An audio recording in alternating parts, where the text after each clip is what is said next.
har så fået det værv at skulle sige på om Henrik Hansen, vores mesterbryder. Henrik, som I godt kender her i klubben, men som der er selvfølgelig mange, der ikke kender. Henrik Hansen, han er født den 26. maj 1920 og døde den 17. september 2010.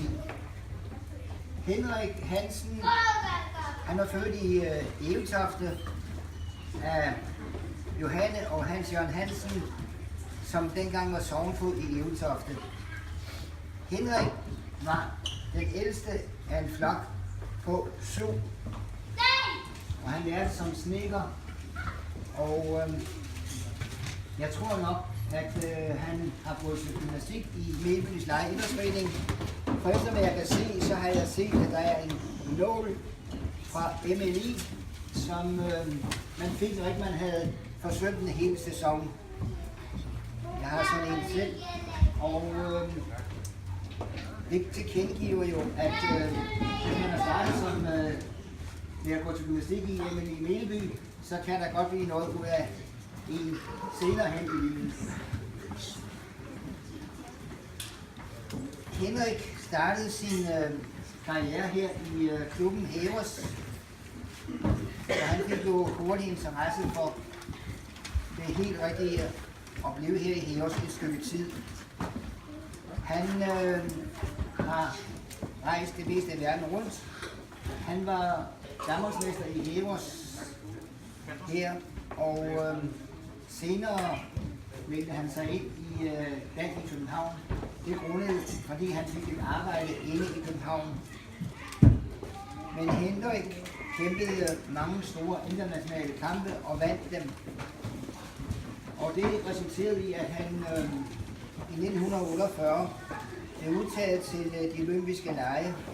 Og det kvitterede han med at komme hjem med en bronzemedalje. Det havde været sjovt, hvis det havde været Hævers, der havde haft den ære. Men vi har haft en ære af at have ham fra starten af. Og senere så fortsatte han sin brydkarriere i DAN. Og efter nogle år så rejste han til Amerika og bosatte sig derovre. Og sjovt nok så mødte han jo en dansk pige fra Horsens og fik 3 børn med derovre. Vi var så heldige, Kjeld og mig, at blive udtaget til verdensmesterskaberne i Toledo i 1962. Og der havde vi meget glæde af Henrik, der viste os rundt derovre. Og det var her, at ved den lejlighed, at Bjarne Ansbøl i vintervægt fik en sølvmedalje, hvis der er nogen, der kan huske det. Og det er jo så i dag med stolthed, at vi kan overbringe denne flotte medaljesamling, som Henriks søster Emma har skænket til Industrimuseet. Og den skal vi have overdraget.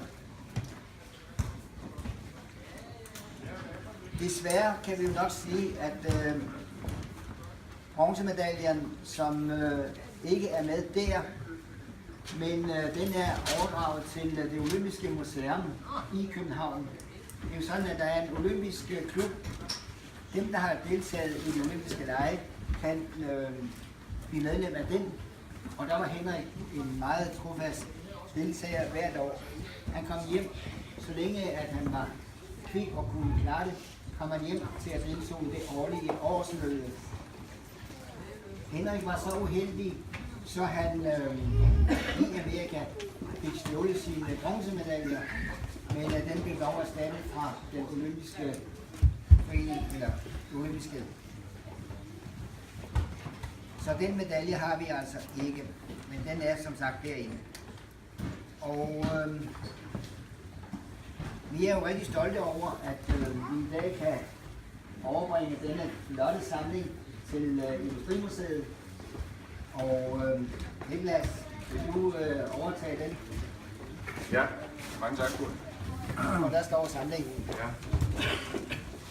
Først og fremmest selvfølgelig et stort tillykke til Hævers og et stort tillykke til alle jer, som har gjort klubben til det, den er, og som stadig gør det, som man kan se på banneret dernede, så er der stadig go i Heros. Vi er museet, der er rigtig glade for at få overdraget den her samling. Det betyder meget, at den slags historie, og i det her tilfælde lokalhistorie, kan blive bevaret for eftertiden. Da vi nu modtager den, så vil den indgå i vores samling og blive registreret og fotograferet og gjort tilgængelig for både forskning og offentlighed. Samtidig så har den også en betydning i det, vi til august i forbindelse med de olympiske leges begyndelse indretter en udstilling i palæet op på torvet om olympiadedeltagere fra Halsnæsegnen. Og jeg er blevet overrasket over, hvor mange der trods alt er. Og der er jo nogen her fra klubben, som dygtigt har deltaget ved olympiske lege. Blandt andre Kurt og Henrik, som jo trådte sine barndomsbrydestøvler her i klubben. Så på vegne af Industrimuseet Frederiksværk, tusind tak for den flotte gave. Vi vil passe rigtig godt på den og sørge for, at den bliver tilgængelig for alle, der har interesse for det.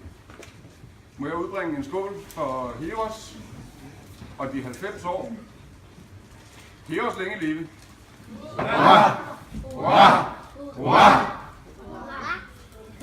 Må der være nogen, der har spørgsmål?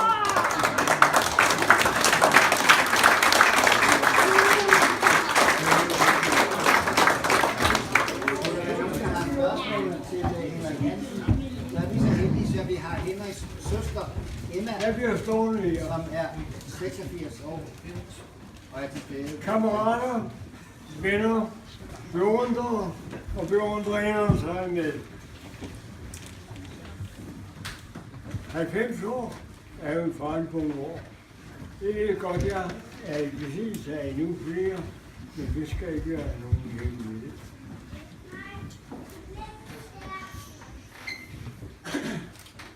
Det jeg gerne vil holde foredrag om, det er altså den følelse af tilfredshed, og hver gang jeg får dansk er det nogle årsberetning, så læser jeg op på side, hvor der står om klubbernes mesterskaber, indbyrdes mesterskaber og placeringer, og så konstateret, hvem der står der som lille fikstjerne højt over firmamentet. Det er Heros. Og det er sådan, at der går år, inden at de andre indhenter os. Og det må vi prøve på at forhindre hernede. Og dermed så vil jeg også gerne fremhæve, jeg undskyld, jeg gør det uden at slå blikket ned. Jeg vil gerne fremhæve min families indsats inden for den her sport. Altså, det gælder kone, søn, svoger og børnebørn. Tak skal I have alle sammen for det. Men hold din kæft, det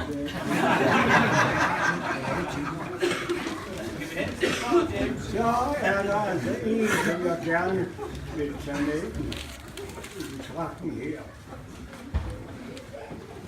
Han er ikke i familie, heldigvis, men han er en slags adoptivbarn. Og han valgte samme branche, som jeg gjorde, men jeg må indrømme, at han senere fik han en større livsmod i det, han ville spille. Og hvad han har udrettet for Heros og Heros venner, det er ikke små ting. Og det er Peter, jeg tænker på. Poul Erik Henriksen og til sidst Frank. Han er nemlig i familie med ham. Det kan han ikke selv gøre. Må jeg sige tak alle sammen. Alle dem, der har hjulpet til med Heros, og alle jer, som har gjort deres til, at Heros har nået de 90 år. Og det er en kan I godt være stolte af, og det er jeg i hvert fald. Tak skal I have.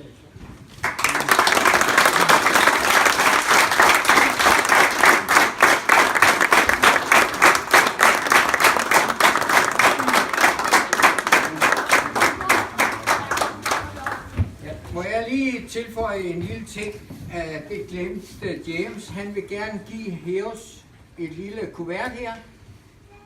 De har søgt om at få et ur til at sætte op til et eller andet. Jeg ved ikke rigtig, hvad det er for noget. Så Michael Enkel, hvor er du henne? Og det er fra James Jackson. Så der kan du se det. Så det glemte han.